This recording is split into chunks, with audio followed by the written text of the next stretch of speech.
we continue our search for the elusive drum corps bus. Now we haven't had much luck in finding, okay.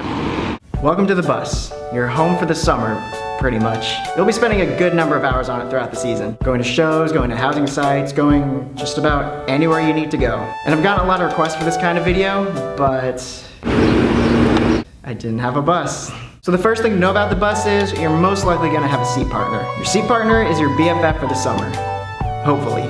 You'll be spending long rides at night sleeping next to them, rides to show sites where you're scrambling to get everything together, being a lot closer than comfortable. So make sure you pick yours wisely. Sometimes you can change partners, but more than likely, you're stuck with them for the entire summer. The bus can be divided into many different ways, but the most common is guard, percussion, and brass. The horn line is usually the largest caption of the course, so sometimes these members have the options to ride either the guard or percussion bus, since sometimes they can't all fit onto one single bus. Brass people, if your corps has this option, it's a really great way to meet people outside of your caption, but honestly, it's up to you. Personally, I've ridden the brass and percussion buses. I had good times on both of them. If you're thinking about riding the percussion bus, I'm just gonna warn you, you're gonna hear practice pads a lot. And if you're thinking about riding the guard bus, then I hope you like watching Mean Girls.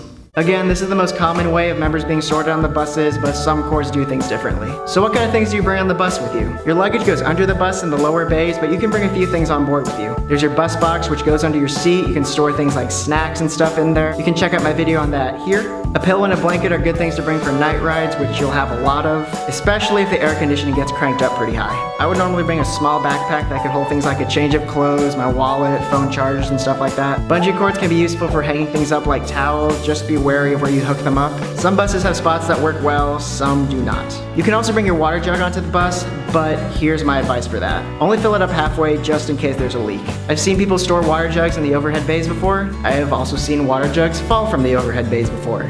And it's not pretty. Different places have different rules for what to do with your jugs on the bus, so just keep that in mind. Speaking of the overhead bays, what goes up there? Usually some snacks or refreshments that don't quite fit in your bus box can go up there. You can also put pillows or small bags if they fit. In some cases, you can also put parts of your uniform up there, like shoes, extra gloves, or socks. But it's your responsibility to keep them all together and make sure they don't get lost. Also make sure you close the overhead bay while the bus is moving, or someone will die. Like I said, you'll be sleeping on the bus a lot. A big question people ask is, how do I sleep comfortably on a bus?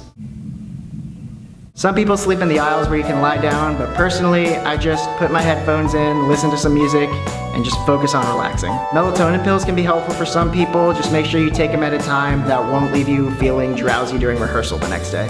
As it is 21st Century Drum Corps, most buses are equipped with TVs and DVD players. Long bus rides are good for movies sometimes, usually comedies or like TV series. A good tip, you can usually find some really good ones in the discount bins at Walmart. But David, aren't some of those like really old or terrible? Yeah. I said this earlier and just about all Drum Corps people will agree, the bus is in fact your home for the summer since it's the most permanent location you'll experience on tour. That being said, don't make a huge mess on it. Throw away any trash from your bus box whenever you get the chance. Keep some Febreze so things don't smell. And if you get any crumbs from your food, for the love of everything good, please clean it up.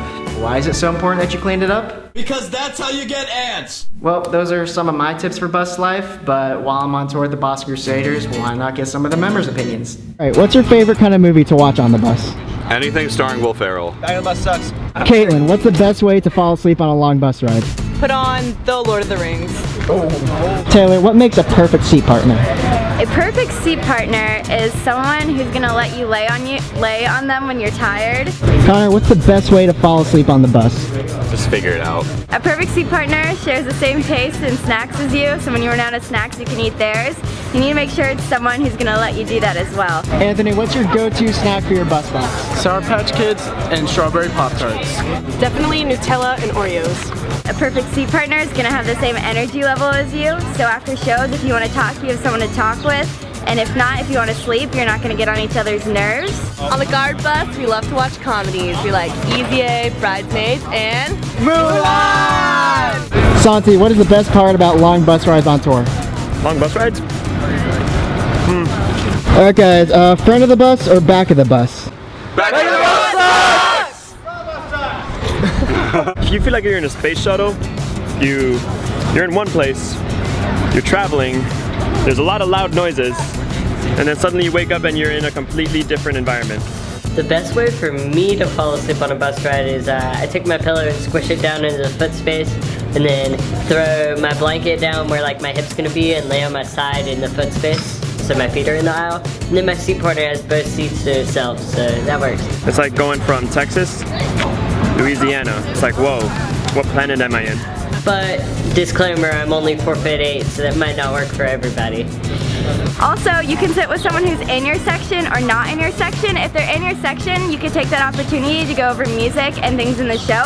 If not, it's a good chance to make new friends in the Corps with people that you wouldn't regularly talk to. And there you go. Thanks for checking out this video, you guys. Big thanks to the BAC members who helped out. If you haven't seen the most recent documentary video featuring the Boston Crusaders trumpets, you can check that out here. We've just recently started our 2015 tour, and so far I've already gotten to meet quite a few of you guys, which is always really fun. If you're gonna be at a show that we're at, feel free to let me know either through here, Facebook, Tumblr, Twitter, Snapchat, Carrier Pigeon, however. I really do love getting to meet you guys. Honestly, feel free to walk up and say hi. I seriously don't mind it. Vets, if you have any tips about living on the bus over the summer or just some funny stories, feel free to leave a comment. I hope everyone's tour is going really well. If you're not on tour, I hope you're having an awesome summer, and I'll see you guys later.